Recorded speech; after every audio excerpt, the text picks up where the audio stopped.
are live. We are live. We are live. Hey, Bigfoot's cousin is in the house. Welcome, welcome. Have I got a show for you? Allegedly.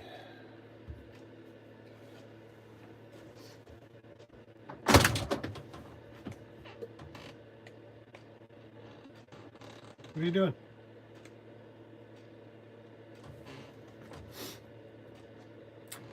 Hello, hello. I recognize that pink hand. Come on in. Come on. Come on. Inside. All right, don't come inside. All right. Let's see what's happening here. Jody in the house. What's the matter? You's making trouble already. What else is going on? All right. Welcome. Chat. Where's my chat? All right. Let's do chat filters. How do I do this? Chat filter.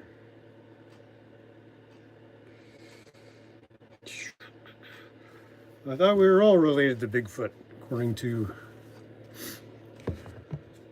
the Tweeky content you've been providing for us. Yeah, no.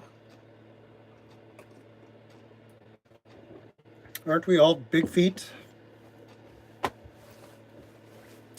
Okay, first things first.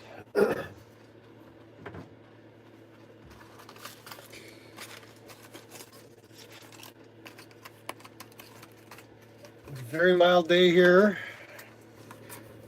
South Central British Columbia. Let's see what let's go for a walk outside. Have a look around. It's pretty tweaky weather, man.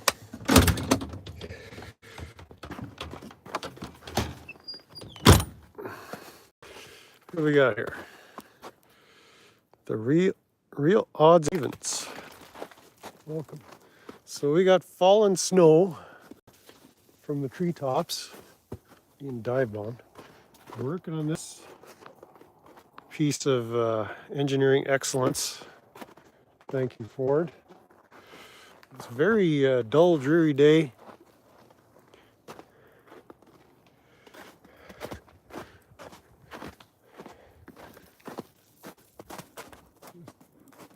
Snow bombing me from every direction. So we're right around freezing, according to the old thermometer.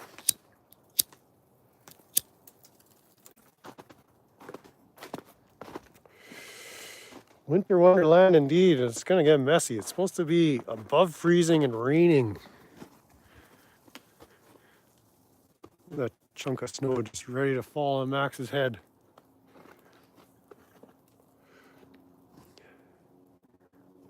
So unfortunately, there's no snow above the RV Park Princess here. So we're continuing the injector, or sealing all the seals. And so the other day I got through 6 of these injectors, sealed them up. I'll show you how I went about that. This side is all done. So I just got to torque them all down. Let's maybe flip you around. So those are all sealed, and I'll show you what I mean by sealed once we go back inside. And so on one of these, I think it was 2 or 4? No, 4 or 6. It's 2, 4, 6, 8. Remember the passenger is odd on these 6 liters. I found a broken seal, the top seal, which is a little rubber seal, goes right right in here, and that seals up, maintains high pressure on these nipple cups or round tubes that come through the oil rail. So high pressure oil comes in this tube, this log, via this line here, and then it gets pushed into the ejectors via these little cups. And so if that top seal is compromised, that doesn't seal and you don't build oil pressure so that your engine doesn't run right. So I had one seal that was broken on the driver's side bank pistons. And I was suspecting I would see some similar damage on the passenger side. And lo and behold, this is what I found. So this was number 5. This was number 7. So this one, I don't know if you could see, it says, it's kind of engraved.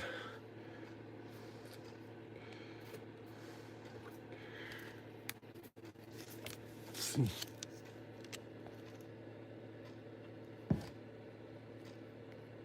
Focus. You see that AP right there? That means Alliance Power. So this, I believe, was an aftermarket remanufactured. I mean, it's originally a Ford Motorcraft injector body, but it's been rebuilt. And then this one here, I'm sure this one is going to say Reman on it, which it is. So this one is stamped right on the side. Reman. For remanufactured. And so there was another Reman on the driver's side.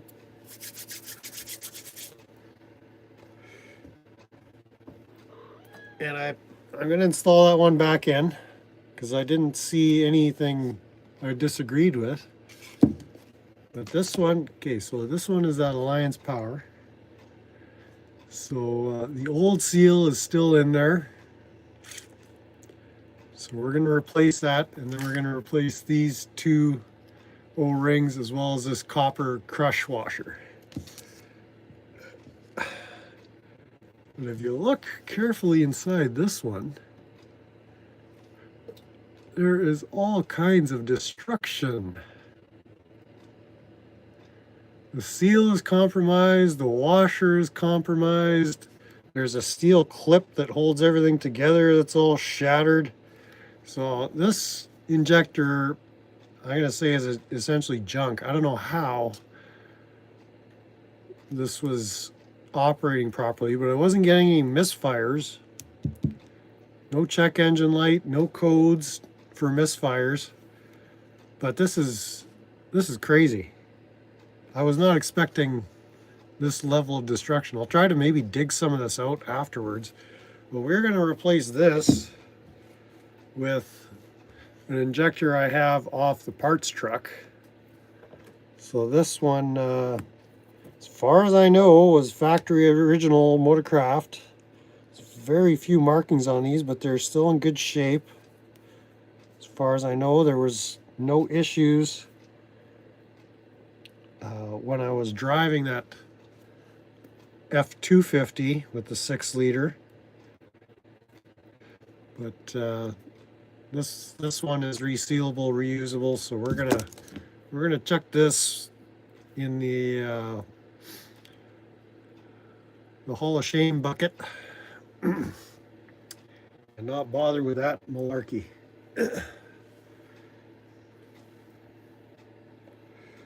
So let's put him over here. Got our seal kits. Should have had this ready.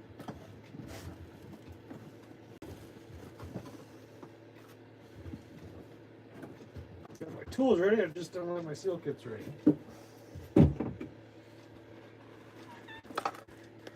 So, let's pop some of these open here. Standard aftermarket seal kits, I'm not too concerned. These are O-rings and rubber seals. Typically this is OEM or better grade. If this was an actual injector camshaft or something vital, I'd make sure I'd get OEM. Oh, this is not the one I want.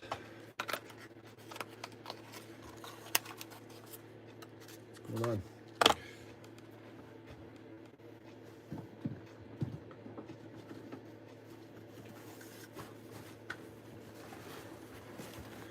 Not the one I want. These are the ones I want. This baggie right here. Welcome in, Dad. Good to see you. Good to see you. I noticed What's the Matter You was in the Friends and Code chat last night. You must have shown your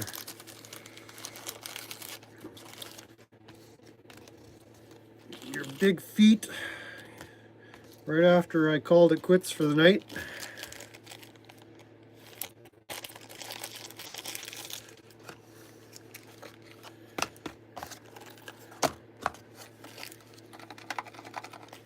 Saw Dad and What's the Matter You's Tweeky live stream. Okay, so this is another used one. So I'm not using all these seals. There's kind of not needed in this application. So grab your coffee, grab your smokes, grab your tool belt.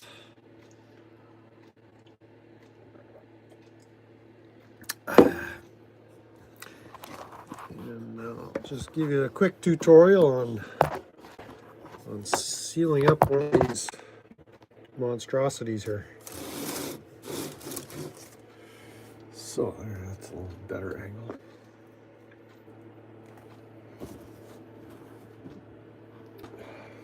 All the while keeping in mind I gotta go fetch some laundry right away. Today's laundry day. In a couple of hours it's Monday night jam night here at the resort. And I'm still waiting for some other parts. Maybe they came in the mail today, but nobody gave me the heads up. So we're gonna get one of these out of the way. So this was originally on cylinder number 3 in the old parts truck. We'll put the Alliant Power one aside for now.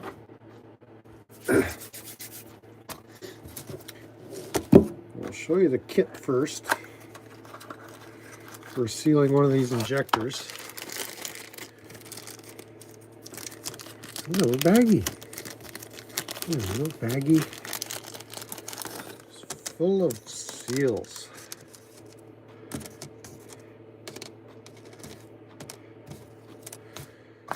So what comes in the baggie? What comes in the baggie is all. So we got that copper crush washer, which goes at the tip of the nozzle. This goes on the outside. We're going to use that. This white one goes just below it. We're going to use that. This clip holds in a special shaped washer that keeps this seal on top. This is the seal that goes right in the top here.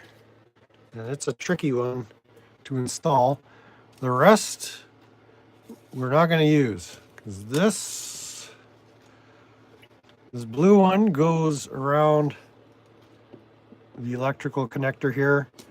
I'm not worried about these leaking. This black one, I believe, goes on the I guess, male end, or what is this? This is the male end, so the female end of the connector. Likewise, this red one goes inside. You can see that, kind of just barely see it. I'm just going to blow that out with air, maybe spray some brake cleaner in there. And likewise, this black one, I believe, goes on the female end of that connection. This steel clip is what's right in the top here. Let's clean that out a little bit. Just give it a wipe.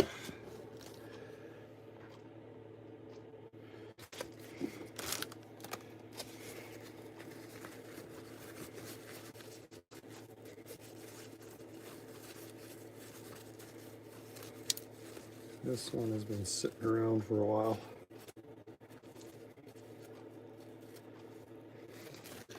So maybe you can see there's a split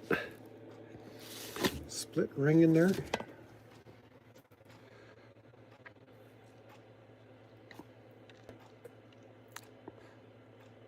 See, it goes almost all the way around, but at the bottom, like from 5 o'clock to 7 o'clock, there's a gap.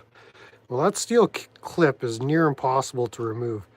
And then below that clip, you see what looks like a beveled washer or beveled fitting. And then below that, that's where my rubber seal lives. So we're gonna dig that seal out. East carbon in the house. So again, we're going to use this seal, which goes up here. This one goes below it right here. This one goes in the top in here.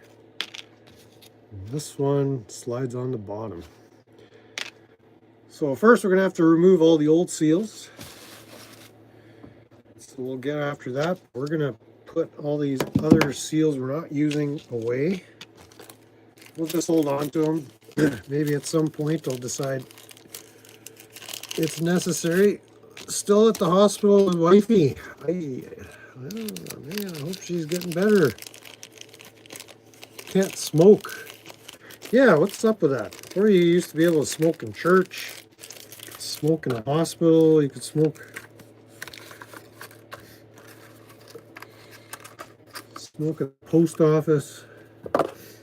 And then we got one kit left. So here's the tools we're going to need for this operation. We've got a razor blade to pull the copper crush washer off. We've got a pick to dig out this seal, and then we've got a couple of small flat screwdrivers to pull these seals off, which we'll proceed to go about doing right now, and then a 10mm socket, which I'll show you what we're going to do with that in a few minutes. So first thing, I'll take these rubber O-rings off here. Just yank them off. So this was the white one.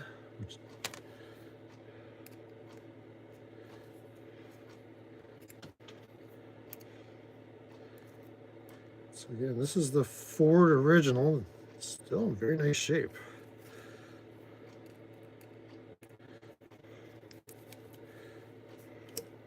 Whoops.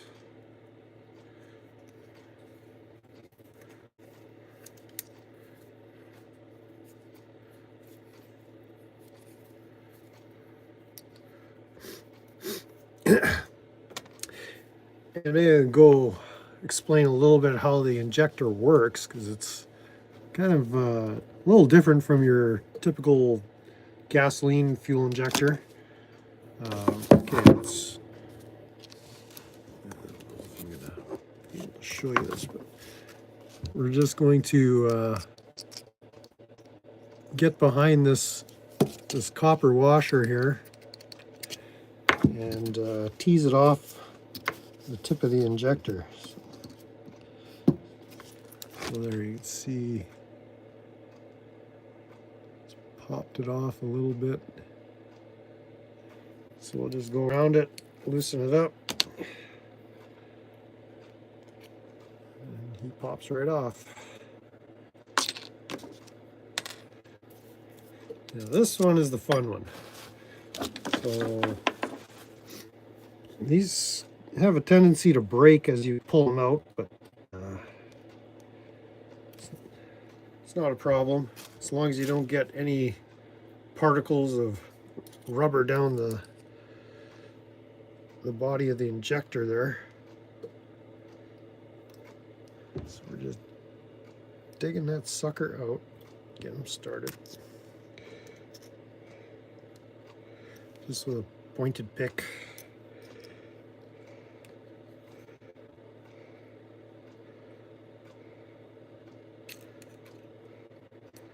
This one is the most difficult to remove and reinstall. Don't know if I can do this all on camera for you. Oh, that sucker's in there. He's in there good. Old and crusty. Ooh.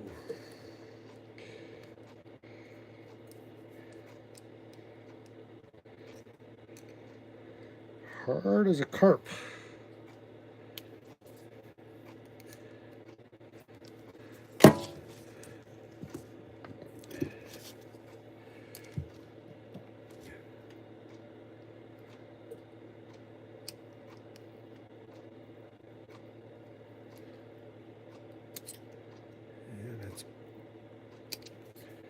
Breaking as I work it out.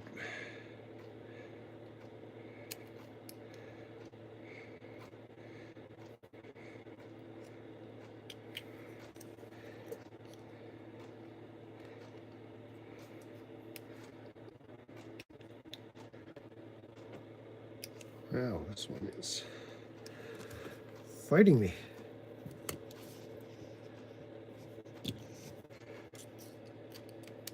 Come on, boy. Okay, he's broken.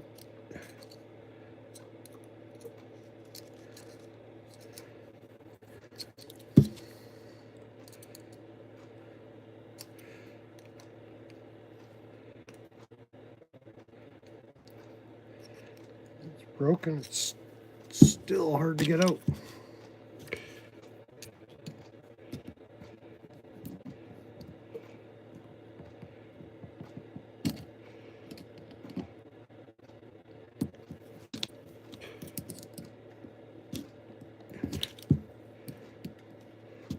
The way this thing is shaped, there's a groove that it fits into. So now it's just spinning around in that groove.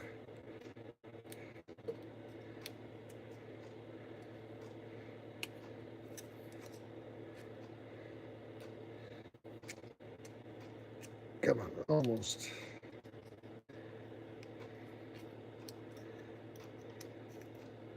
There we go. There we go. So I broke this removing it because you just dig the end of your pick in there. So he is completely compromised now. But on, like I say, on the driver's side, there was one of these seals was broken. I could see it was broken. I'm surprised the thing was able to run very well at all, based on what I was seeing there. So we didn't lose any chunks off of this. So we can proceed.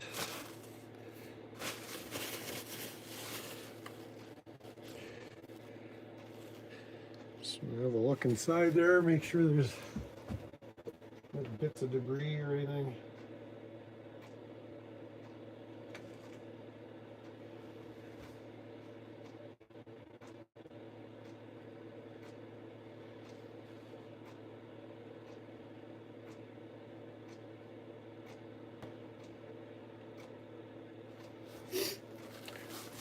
Just gonna grab a Q-tip, swab it around in there.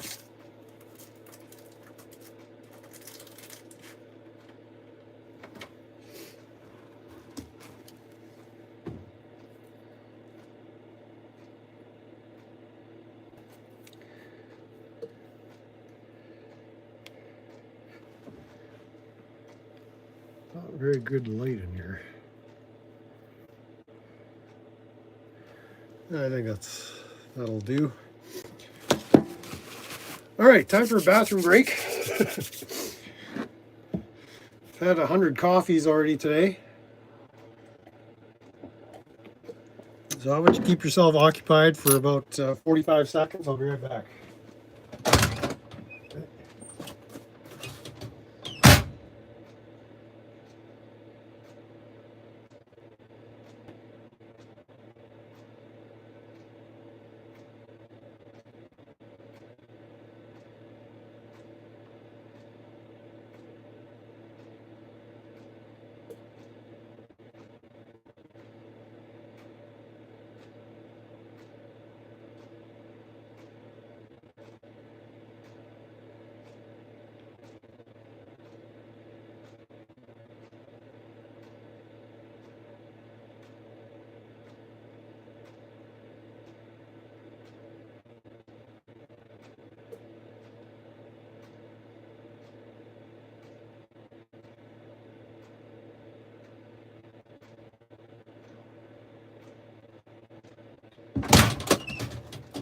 Okay, that was more like 48 seconds. This question for what's the matter you. Does the male of the hominins, when they go to pee, they stand or sit?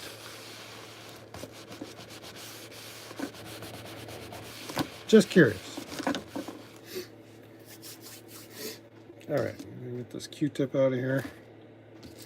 The razor blade we don't need anymore. This pick we don't need anymore.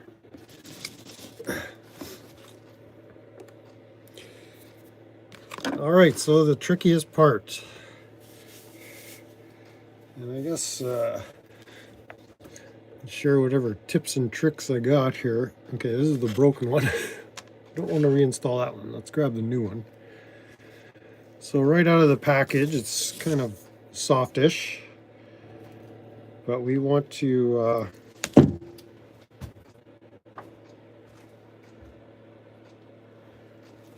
grab a dab of used oil off an old injector.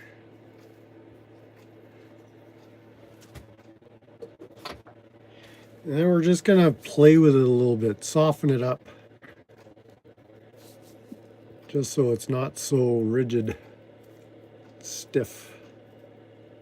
So just kind of squeeze it around with your fingers, your filthy farmer fingers. Because this is a tricky maneuver, because I don't know if you can see in there, but where we got that split ring and that washer slides up and down in that chamber. And this has to go underneath it. Now there's a way to remove that split ring clip, this thing. Oh, I put it away already, but that C-clip, but it's extremely difficult.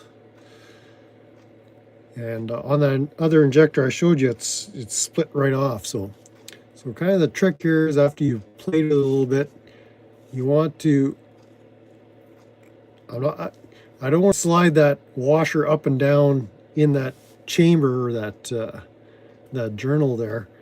We're going to squeeze this all skinny like and get them slid inside like so.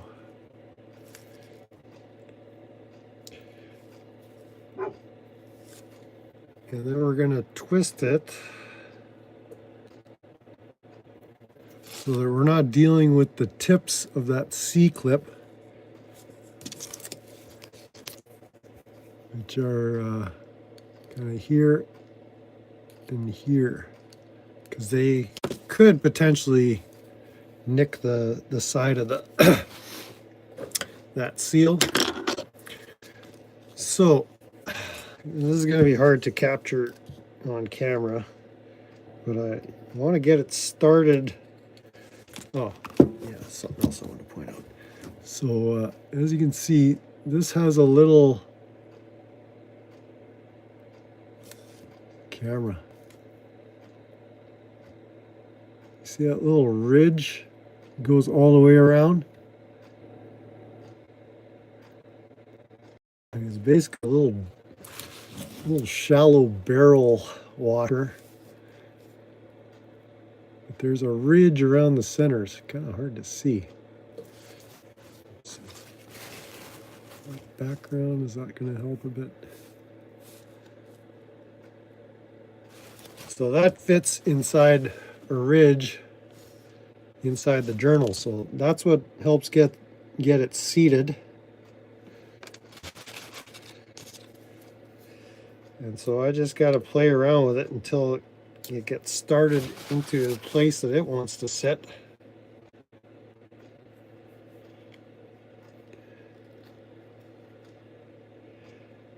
And I just use a flat.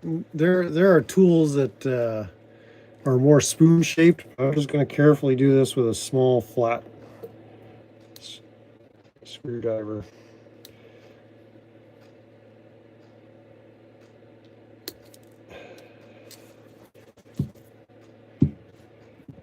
This is a tricky little maneuver.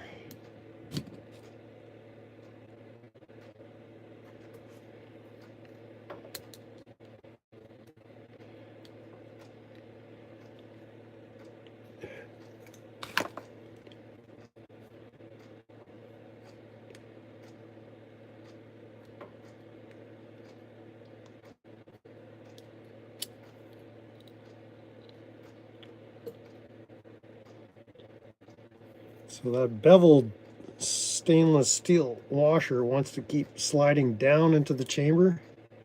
That's what makes this particularly tricky.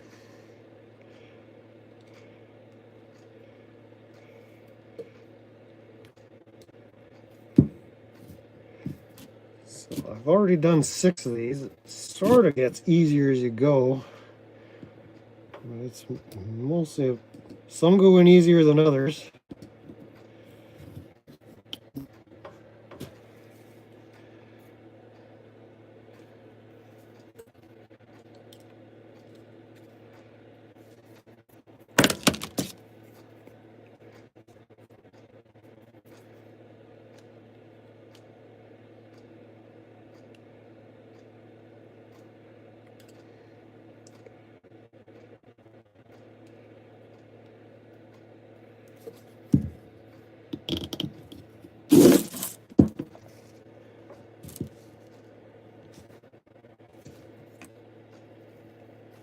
Unlike this one.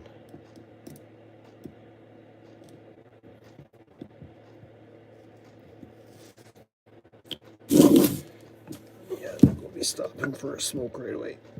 I'm already ready to give up.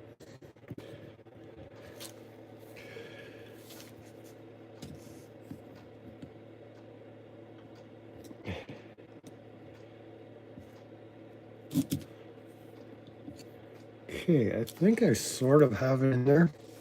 So I'm going to try to push the rest in.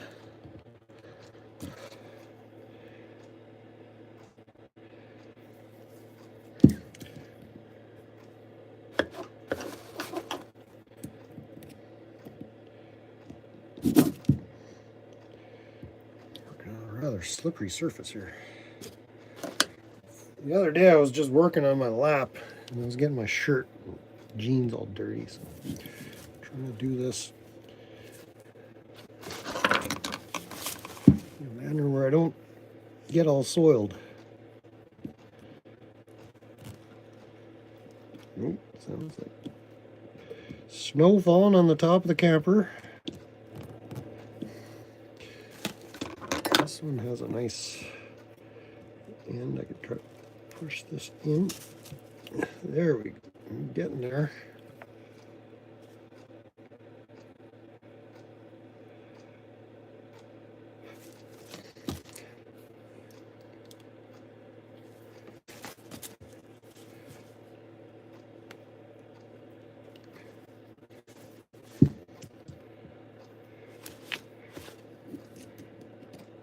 Just slowly work it in.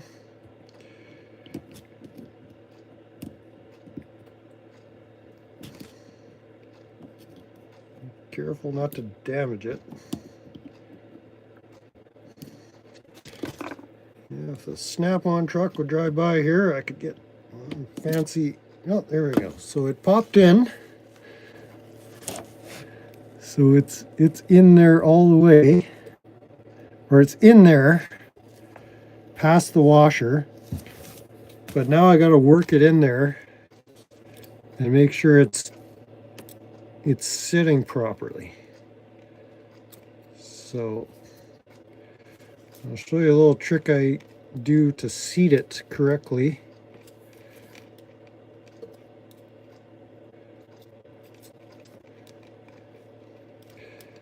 Just pressing it in so that that ridge fits inside that groove that I was talking about earlier.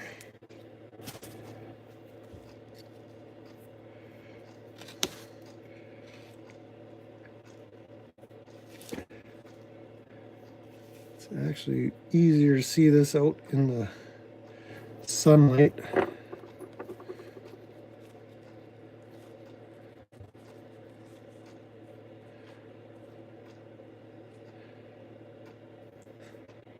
Again, we're going to give that a little blowout with some compressed air, possibly some cleaning fluid.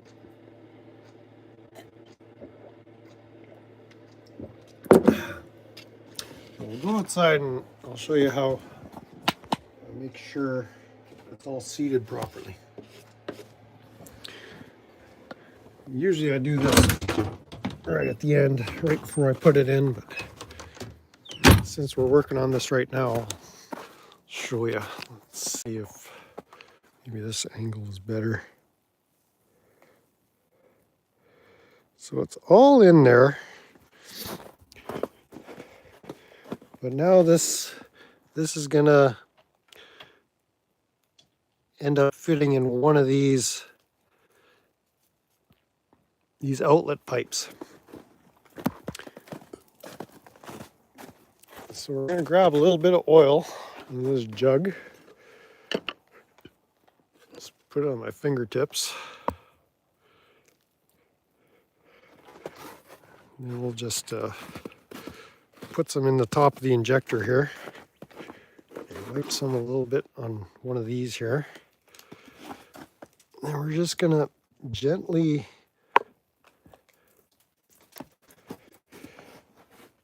twist it onto one of these nipple cups.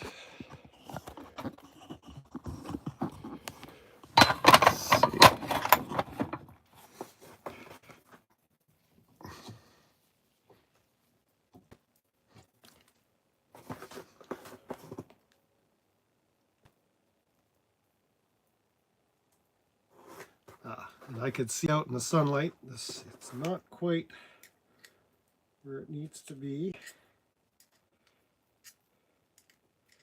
Getting ahead of myself here. Oh! Just got pelted by some falling snow.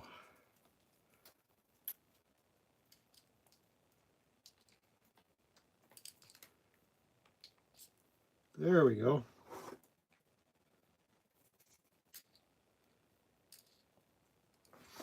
Okay. It's easier to see in sunlight than inside the camper. So we're just going to push this down. You heard that pop. So that's going to seal nicely when I go to install this rail back, because these injectors are going to be sitting in the cylinder kind of in this orientation, 4 of them. I'm going to line up all 4 of these nipple cups with the top of the injectors. So the other parts I'm waiting for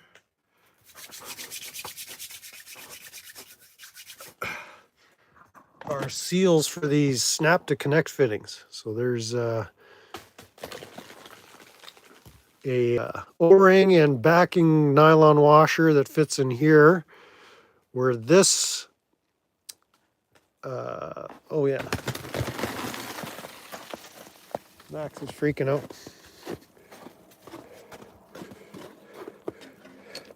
So these, they're called stand pipes or up pipes.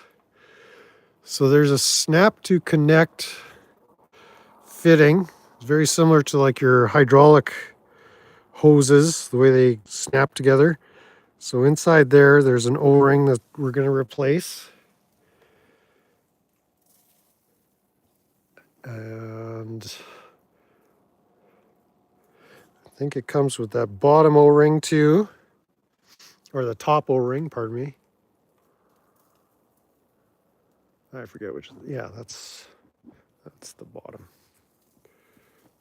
Yeah, this goes down into the engine block, and this side snaps to that end of that braided hose I showed you. So that injector, the top seal is done. It's just a matter of sliding on the rest of those O-rings and that copper crush washer I showed you.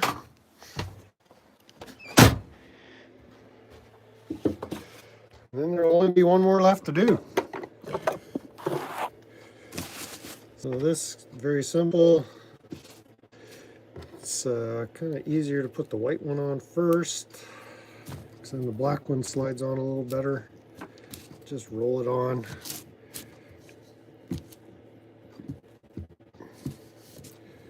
Careful, careful. Roll him on.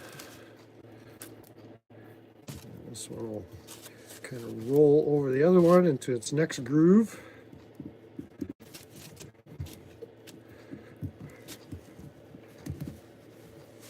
Like so. Those ones are done. We'll put a nice dab of oil on those before I stick them back in the injector port. And then this one, here's where that 10 millimeter comes in. So yeah, if you don't have a 6 liter, none of this is really pertinent to you, but this crush washer has, it's directional. So this side has a raised ridge. This side has an indented ridge. So we want the raised ridge to be seated in the injector chamber. So the concave or unraised side goes against the injector. And so we grab our 10 millimeter socket, which there he is. Just flip the apparatus over, double checking that we haven't flipped anything. Just clean the tip of the injector off a little bit here. Nozzle. These injectors are cleaner than the ones I pulled out of the truck. So we just put the nozzle with the crush washer on top of the 10 millimeter, press down. So there you can see there's a little separation left there. We're just gonna make sure it's seated fully all the way around, which it is now. And that's ready to reinstall. Just make sure it's clean when it goes back in, put a little bit of oil. But the way this works is the diesel fuel comes in these four, was there three?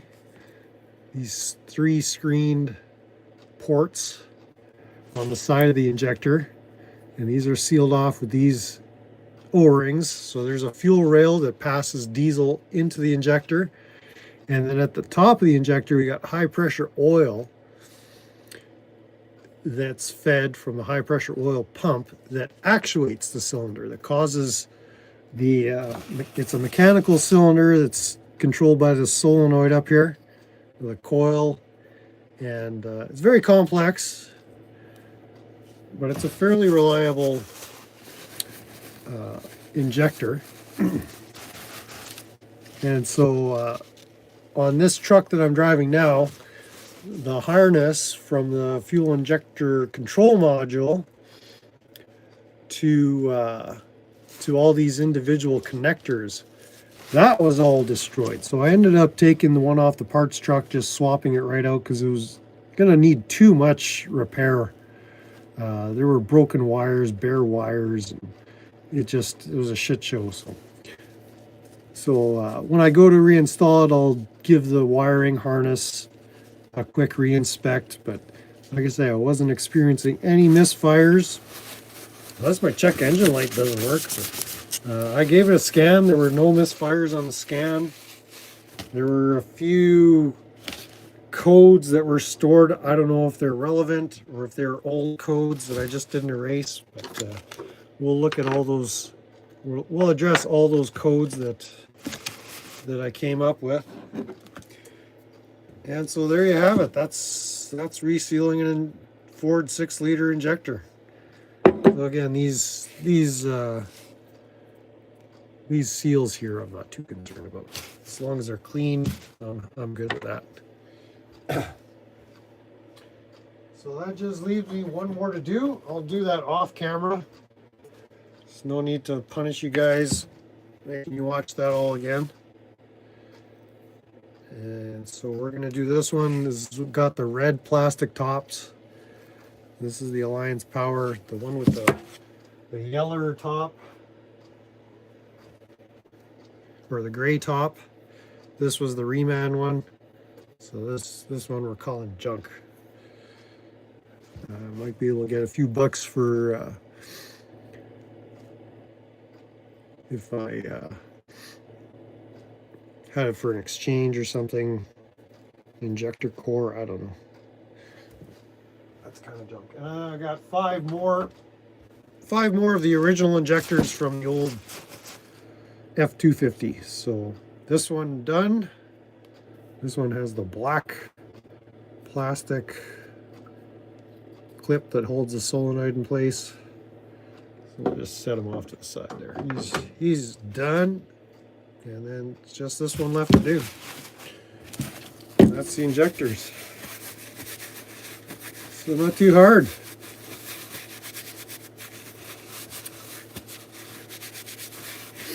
Michael Dolan in the house. Welcome in, welcome in. Larata is here. Larata representing. First cars with fuel injection get about 25 miles a gallon.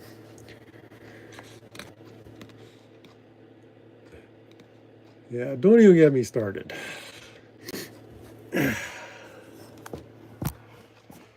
Where's those hydrogen fuel cell cars they were telling us we'd have by now?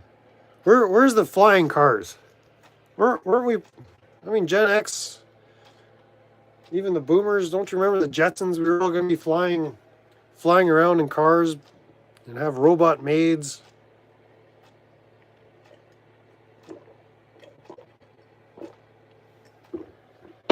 Like, wasn't that in 2020s or something? Wasn't that show set in like the year 2020? I bet Spacely Sprockets isn't even in business anymore.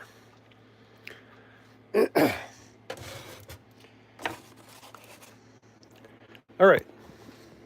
Somebody give me a smoke. I smoke all the other smokes? I guess so. Empty. All right, let's open up a new pack of smokes. So yeah, that was what I spent most of my day on Saturday. Yesterday I did nothing all day.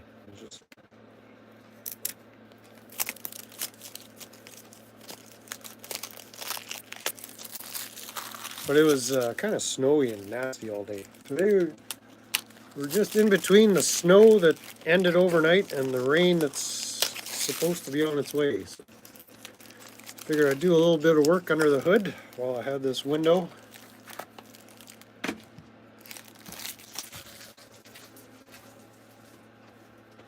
I guess, yeah, I could show you on the cylinder, just reinstalling that thing.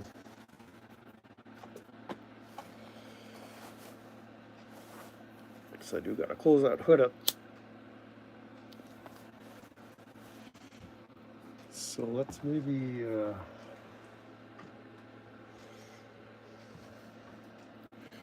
grab some brake cleaner.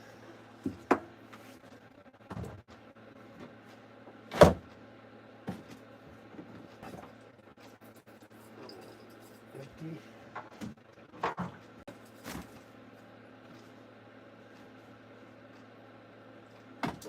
Oh, I got one here.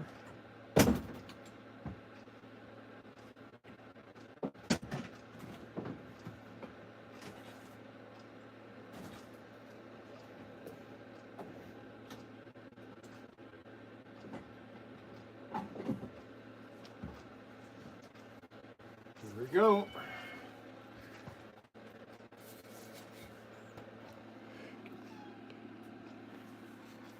Go outside, give that a little spray.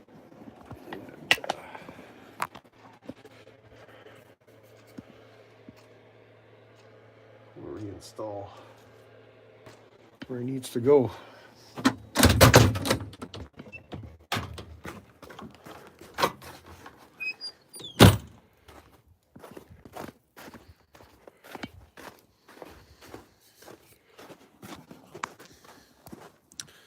Set you up over here. Over here.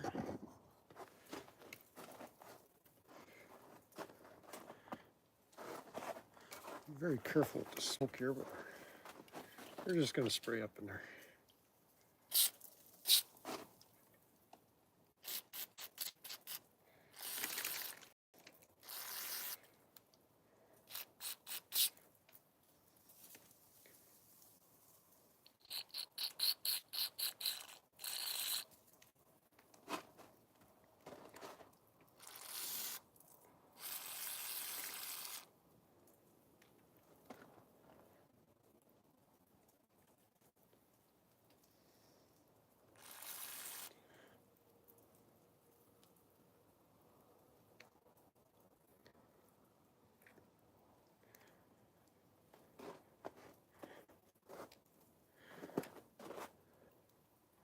So we'll just let that dry off a little bit here.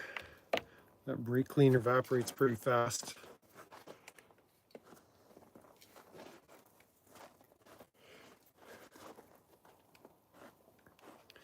Just tip them upside down.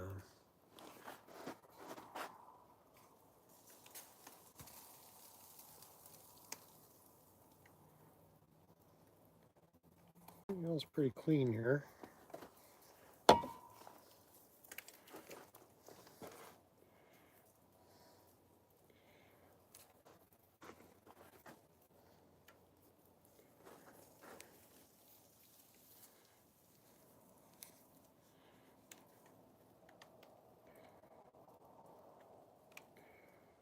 You don't want to mess around with the tip of the nozzle too much. Just let the diesel cleansers and the fuel deal with that. Sometimes I throw some Howe's diesel additive, at least in the winter time. It's not really necessary. Modern fuels have a lot of cleansers built into them, so you don't need any of that snake oil.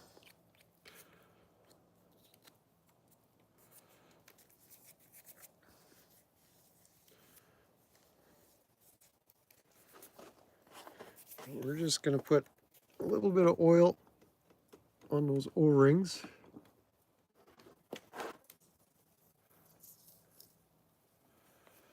Before we slide it back in. And we need a clippy. Just clamps the thing in place. I got to look up the torque specs on these too. I don't know what the torque spec is to seat these. I'm sure the internet knows. Google knows. So let's flip you around. Oh, did I double? Okay. So this is going to go in cylinder number 5.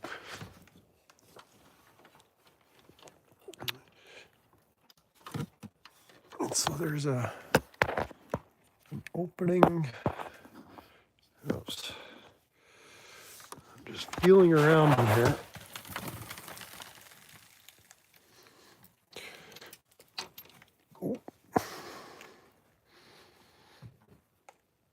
I can't get a good shot on these rear cylinders to show you what I'm doing.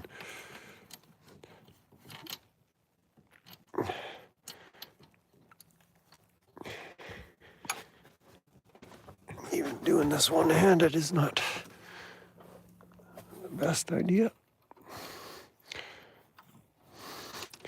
Basically, you want to feed it down in there and just be careful not to drop it down there.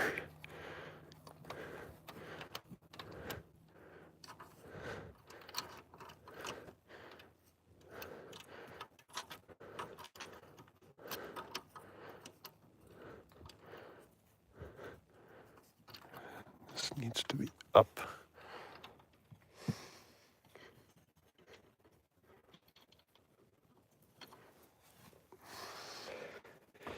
And I'll just get it started.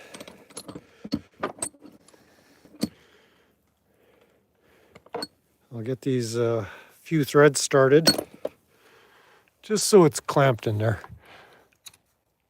and ready to be torqued down when I get around to torquing it down. Ooh.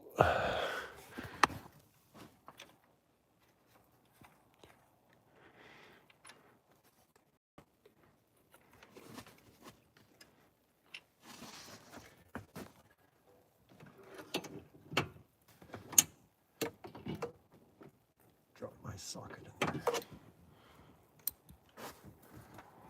Pull it out with a magnet. Oh no.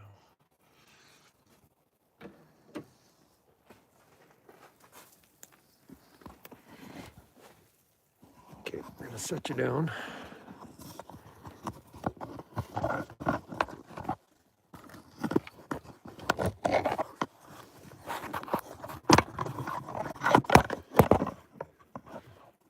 Good place for me to sit here.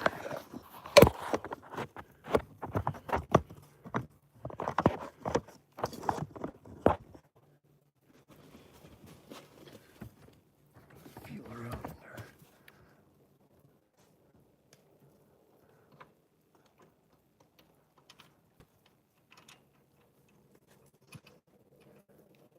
My socket fell in there.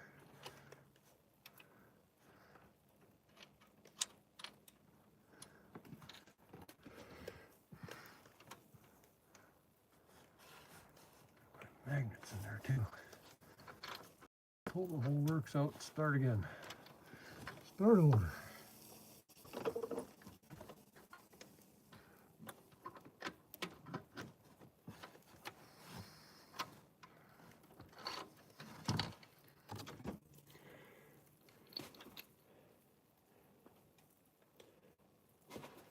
Okay, where did my magnet go?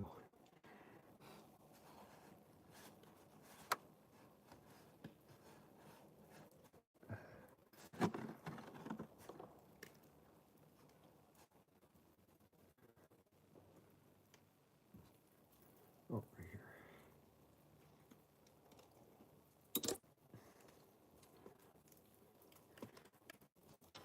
Okay, so I just slide the injector back into its port.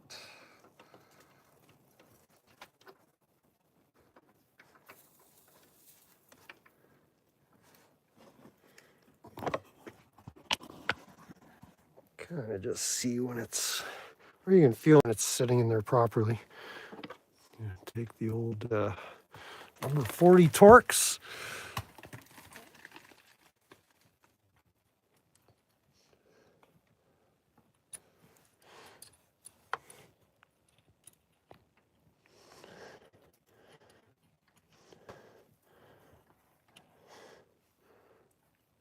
Basically doing this blindly by feel, because I can't see back there. So there's nothing to show you, but I can show you on the one of these forward cylinders what I'm doing. If you look down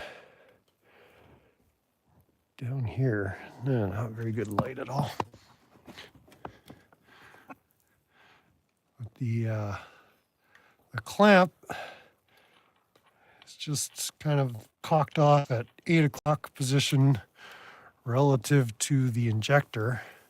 It's down here, so I just slide this on top of that clamp screw and give it a couple of turns, get a few threads caught,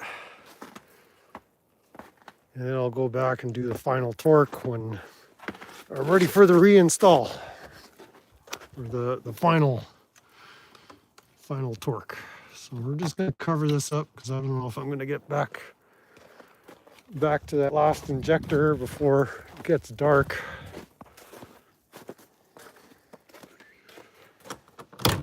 Well, that's it. It's pretty straightforward. Nothing too crazy. Just tedious, time consuming.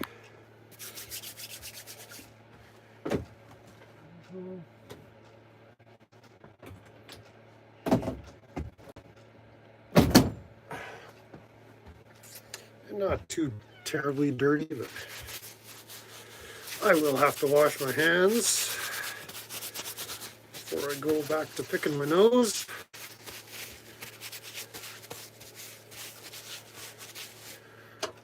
That's it.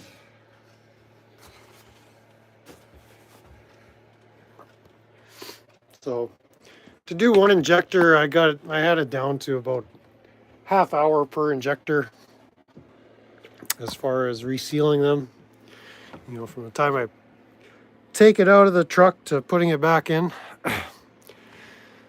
The first one took a little longer just to figure out what was going on. Then you get a little faster as you go. So there we go, 7 down, 1 more to go.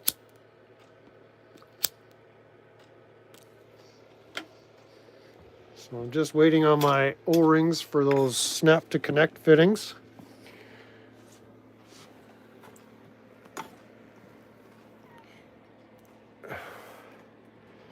And then we can button that thing up. And then, so yeah, here was my strategy too. Because I found those 2 really damaged top seals in the injectors, I was going to get those injectors all sealed up, put it all back together with my snap to connect O-rings. But there's one snap to connect connection at the high pressure pump outlet. I forget what they call that tube. But it runs right off the high pressure pump. I think it's a steel line. It might be called a J tube because it's shaped like a J. And that is kind of a major disassembly to get to that. I got to take the turbo out, the intake. If I had the time or the energy,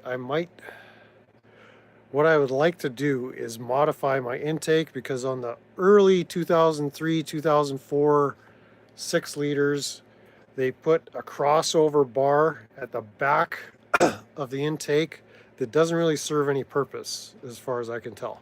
And you can get an aftermarket intake that doesn't have that crossover, because with that crossover you have to remove the turbo definitely to get to the high pressure pump, or you have to remove the turbo to get the intake off.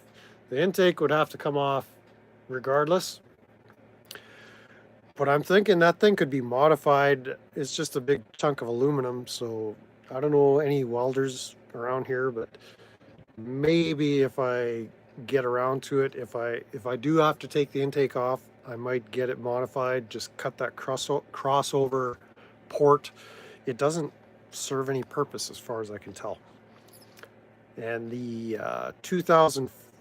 late 2004s to 2008 intakes, they don't directly swap over, because I've got an intake off the parts truck, but they made changes to these motors over the years, and so I can't use the late 2004 intake on early 2004 block, unfortunately. So there's just some slight differences they made in that year. The 2003s and early 2004s are the same, but then late 2004s and on, they're not compatible with the early ones. So just some minor differences. I don't know if they were improvements,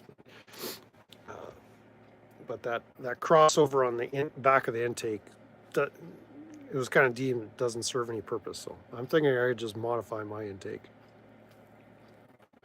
Thinking ahead to future repairs, so you don't have to remove the turbo. It's not a big job to take off the turbo. It's just, why disassemble something if you don't have to?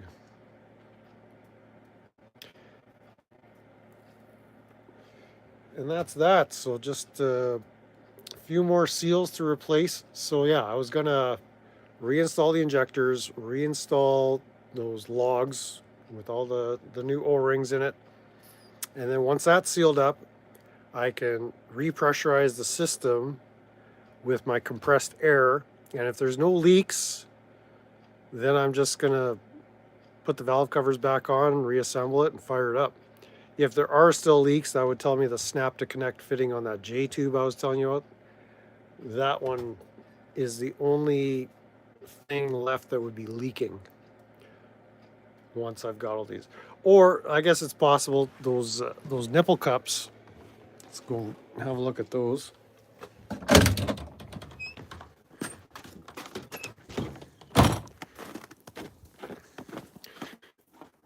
Let's see. So these have rubber seals in them as well. So these could potentially, now they do move a bit, which is fine.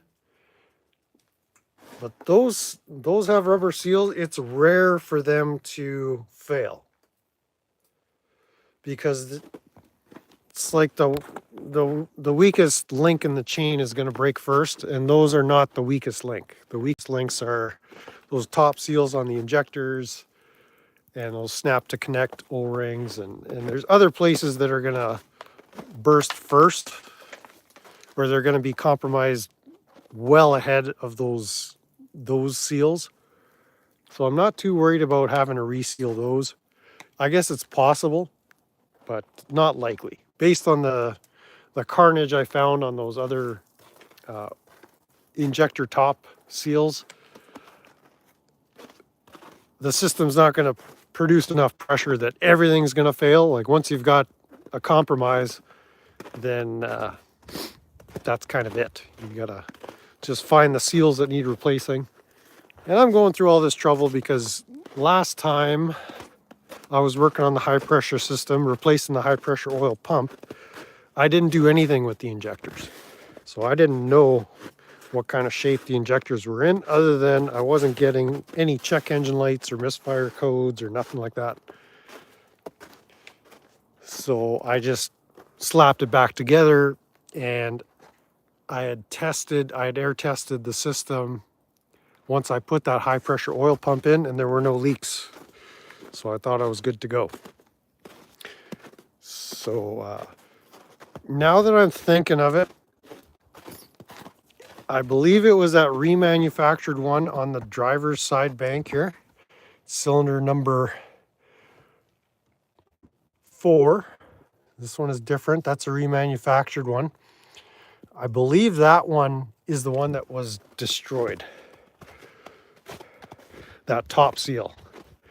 And so I'm thinking that was installed incorrectly, because when I bought this truck, I had the understanding that 2 of the injectors had been replaced recently, and so those 2 that are different, those remanufactured ones, there were 2 remanufactured and 6 of the Alliance Power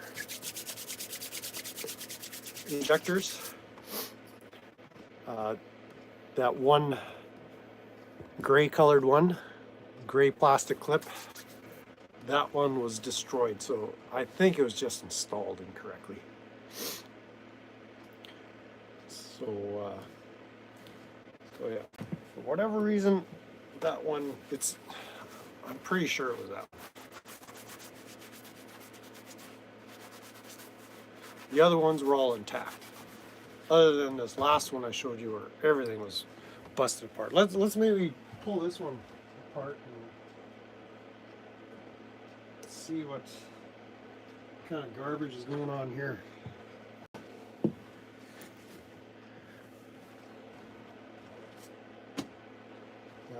Oh yeah, I got this old jacket. Work on my lap here without getting all filthy. Let's dig this crap out.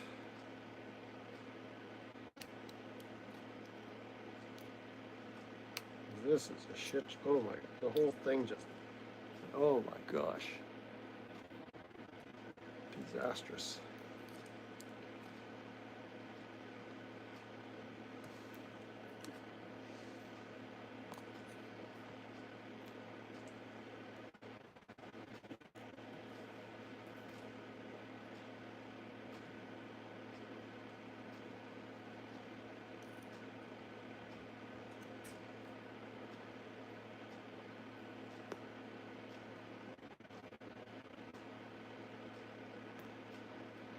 So there's a little piece of that steel clip stuck on the end of my thumb there, you can see.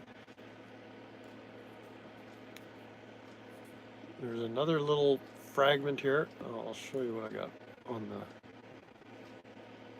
counter. Just trying to see what else is down here.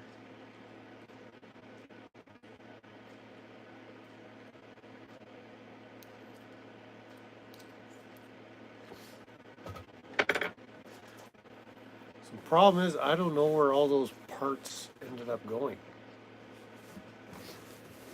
So that's a little bit of a concern.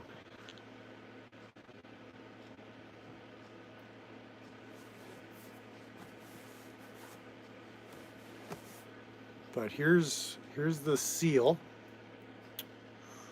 So that was broken. I didn't break it taking it apart. It was broken. And then flip the camera around, show you.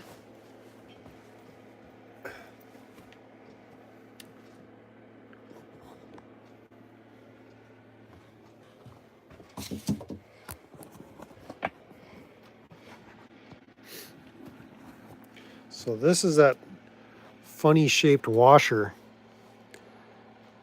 That's supposed to go all the way around the top of that journal there. And there's only half of it left. So I don't know where the other half went. And then there was that little bit and that little bit. That big chunk is probably off the washer, and that little chunk looks like it's what's left of that little C-clip. I don't know where it went. Whatever. He gone. Yeah, that should not be like that. And that's not going to hold any oil pressure whatsoever. So, garbage. Straight to the bin with that.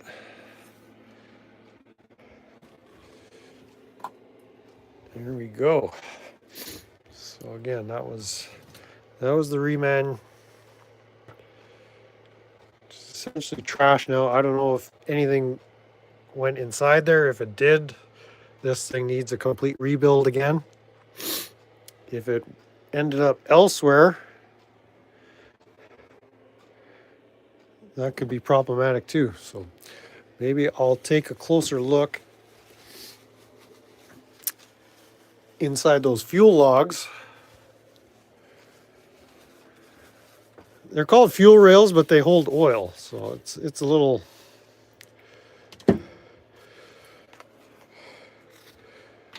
I'll look inside there, maybe flush them out, see if there's anything rattling around in there.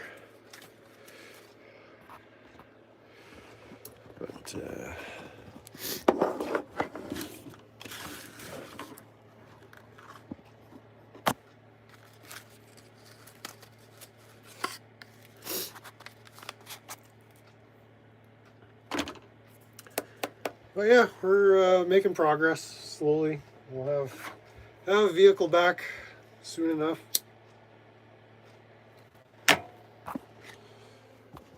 Just one injector to go, and the reassembly goes pretty quick. Well, what is Max up to?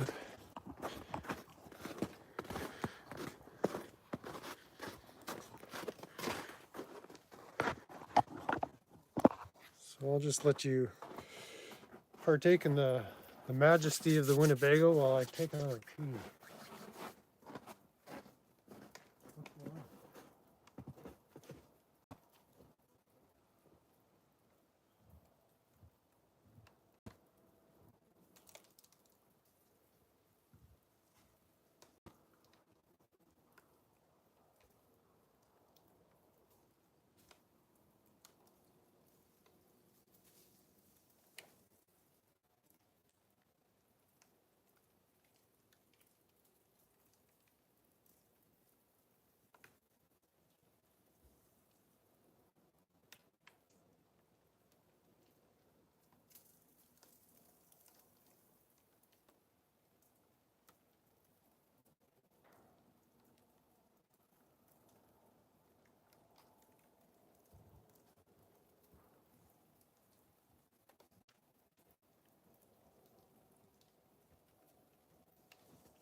I think we'll turn the hood, shut the hood on this thing. Just make sure I cover everything up on the other side there. That was good. Got my brake cleaner.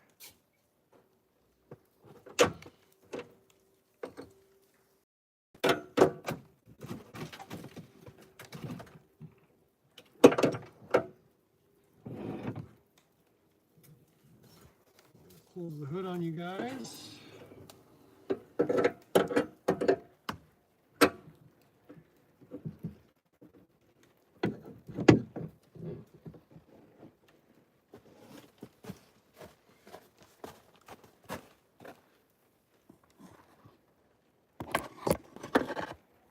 Because I think it's almost time to get cleaned up. I just gotta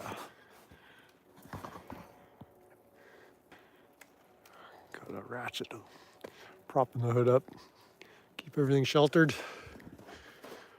But, yeah, it's not. It's sort of raining now. Not heavy rain, but we were supposed to get about a centimeter or more, about a half an inch, half to 3/4 of an inch of rain between today and tomorrow morning.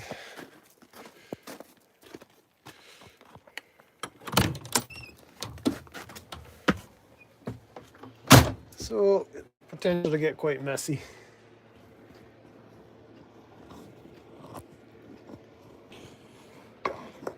So there you have it. Dr. Pepper time.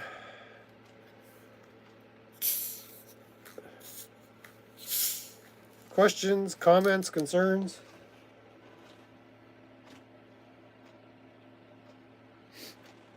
Why are you acting like that could explode?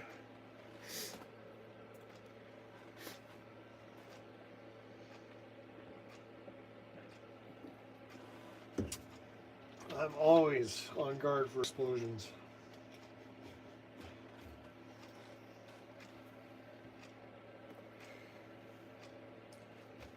Yeah, that's about it. I've been working through this YouTube guitar course. It's a lot of theory, really.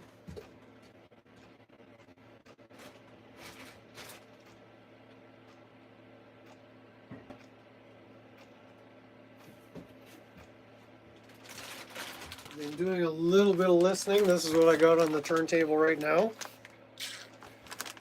So I had I've been spinning that one a little earlier.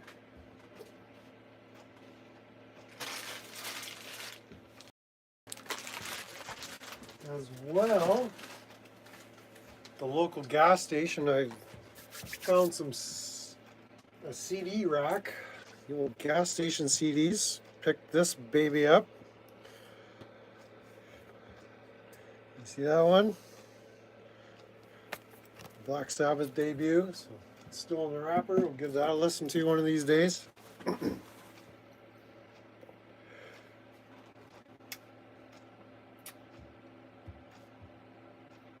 Is it Rick Beato's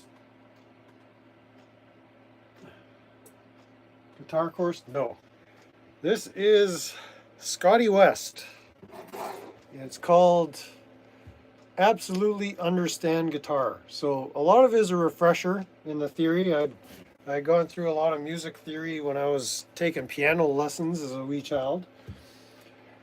Brandon F. Mitchell is in the house. Nanu nanu. Top of the morning to you. So I'd gone through a lot of the rudiments of guitar theory, but I was never taught modes.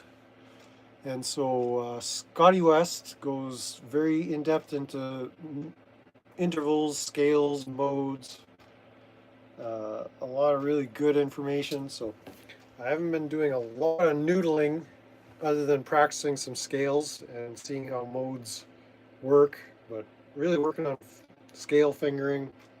Haven't been playing a lot of songs. Haven't been practicing a lot, period. But I do appreciate this course in that it's explaining this theory in a very understandable way. So even if you have no background in music, I would recommend look on YouTube. It's called Absolutely Understand Guitar. And it's, I think, 31 or 32 one-hour lessons. Very comprehensive. So it's very helpful because there's some parts, especially going from keyboards, because keyboards is very linear. You could see it all. The guitar fretboard has got some weird idiosyncrasies about it. If you've played guitar, you know what I'm talking about.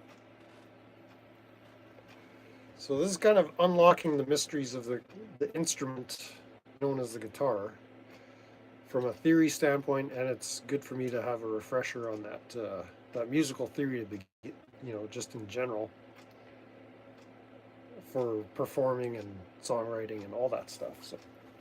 So I've been kind of going through that. I think I'm on lesson number 20 or 21 or 22. So it's very, very in-depth and very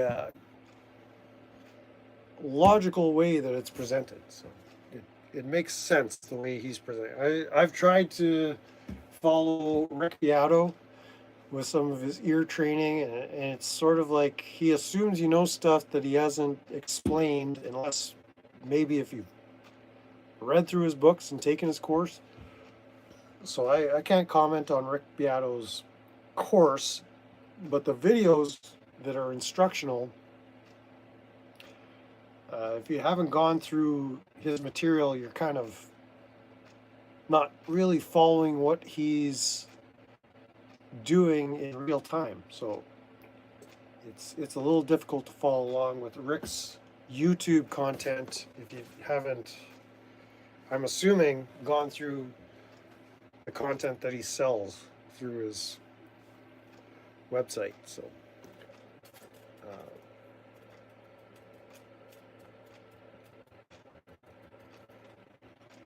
Scotty West incorporates, the ability to read the music, hear the music, sing the music, which is ear training, and play the music in a way that it just makes a lot of sense to me. It's really easy to follow along.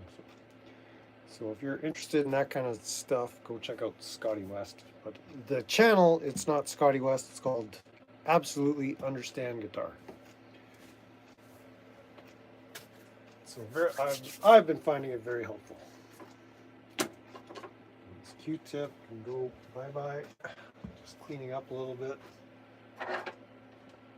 All this stuff, these old seals, that's all garbage. So that can go bye-bye. This injector, just put him off to the side here. Got my tool bench.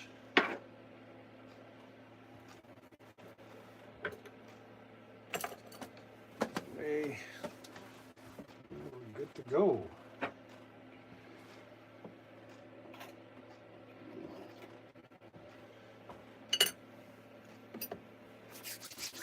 And what else did I give a listen to this week?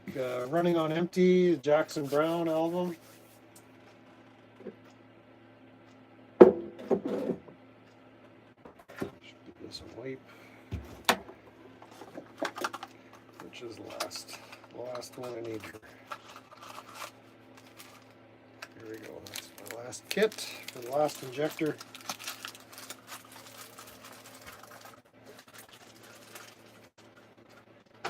And we'll keep all these unused seals that I didn't use for those electrical connections. I'll hold on to those. I've got 7 boxes of those. Find a place to store those. And there you have it. Pull this grease off of here.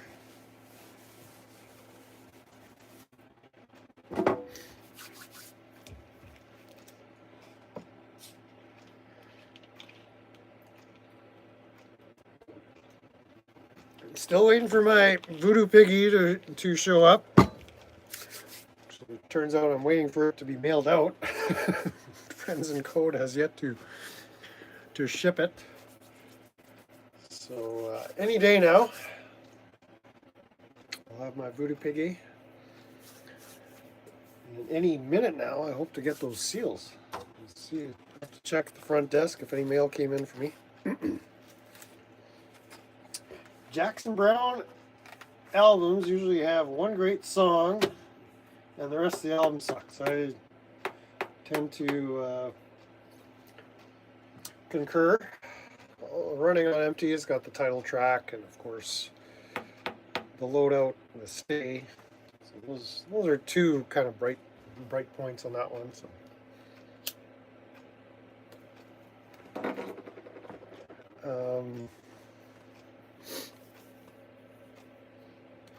I guess for radio play, yeah, I gotta.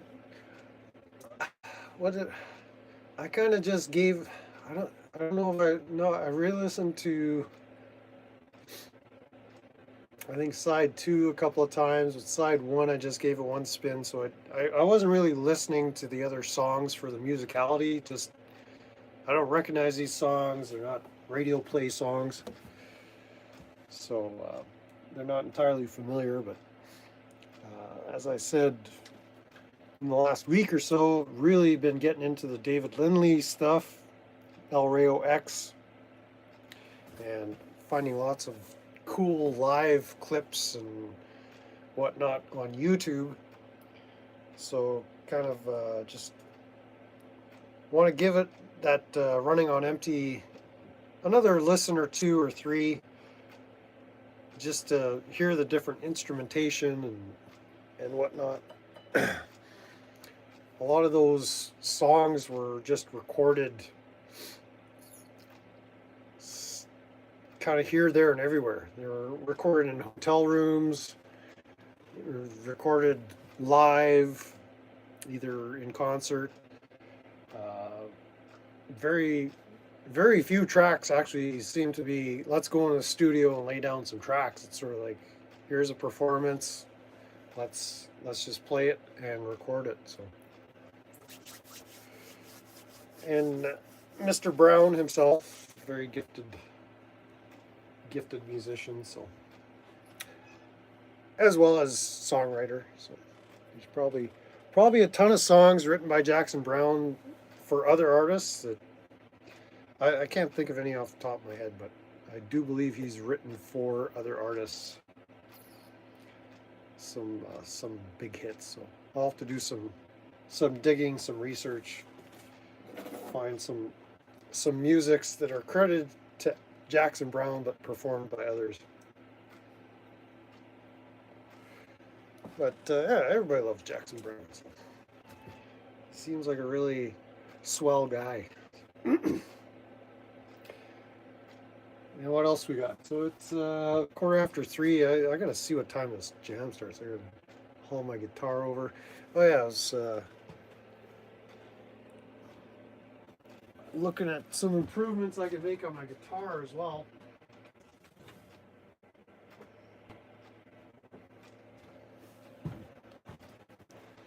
So I had adjusted the humbucker pickup to get a little closer to the strings there, as well as the single coil, the bridge pickup, and then I flipped this whole cover around so that my pickup toggle is at the end, sort of like a Fender would be, and then my volume and tone knobs. And the investment I want to make for this guitar, this is a Squier LE limited edition. It doesn't say so, but if you look at the serial number, I was able to look up the specs on this. So this was crafted in Indonesia, not China. I thought it was Korea, but it's in fact Indonesia, which is fine. But, it's these guys here. So I want to replace these tuning machines with locking tuning keys. So that's kind of the major upgrade you can make on. This isn't a cheap guitar necessarily. Like you can buy Squiers for less than $100. This one, the LE, up here in Canada was retailing for about $700 or something like that. So you might be able to find it for like $5 in the States, somewhere around that. It's a very nice guitar, just basic black. It's starting to get my filthy farmer fingerprints on it. Still got a bit of residue of oil on my hands, but I'll polish off. But it's a very nice guitar. The other I guess refinement you can make is smoothing out the fret ends and the fingerboard, so it's a little more rounded. The frets tend to be a little rougher on these cheaper guitars, so that's something you just do with a abrasive brush you use for, or abrasive sanding pad you get at Home Depot or Lowe's or Menards or wherever. There's ones you use for sanding drywall, and just give it a light polishing, light buffing really. The only thing is this fretboard does have a finish on the edge, so I don't want to rub too much of the finish off, but I'd like to round off the fingerboards, like between the frets, to get a little more rounded, just so it's a little more comfortable to play. So it's not like I'm catching my fingers on these fret ends, and the upper ones tend to be a little rougher, but these can be smoothed out a little bit with just a few passes. You're really just taking any slight burrs. I mean, you can barely see with the naked eye, but it's not quite rounded the way you'd get with an actual Fender Telecaster or Stratocaster from the factory. They would already be nice and rounded, nice and smooth. And these are they're not sharp, but they're just not, they don't feel super nice. And then I've got a new set of strings. This one has a wound G string. The G string here. And it's okay for rhythm, but it's very difficult for bending. So I've got some lighter gauge strings. So I'm assuming these strings on this guitar came like this from the store. Never been replaced.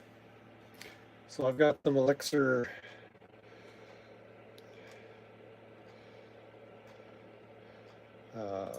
custom light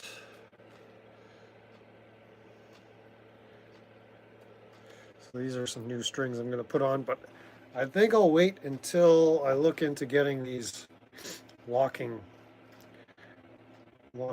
tuning machines. Because for practice purposes, I'm not too worried about tone and playability. It's mostly just, like I say, practicing scales and improving my technique, learning fingering. It's not for performing so much right now. And at jam night, I'm just going to be noodling away, just strumming. So it's not like I need ultra performance level equipment at this point. And we're just going to use this practice amp tonight. I got this little guy here. This is like a 10-watt amp. A U10 GTX, made in Korea, I believe.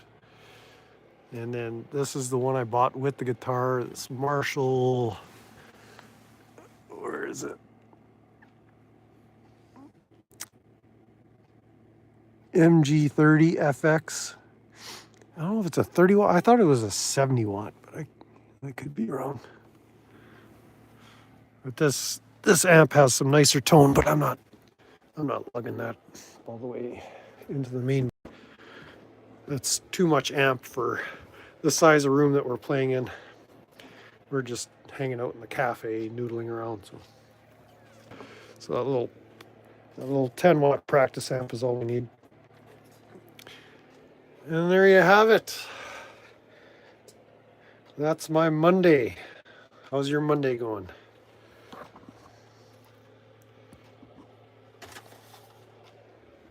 I think I'm ready to go play some guitar. I should go find out when this thing starts. I don't know whether we're even doing it tonight.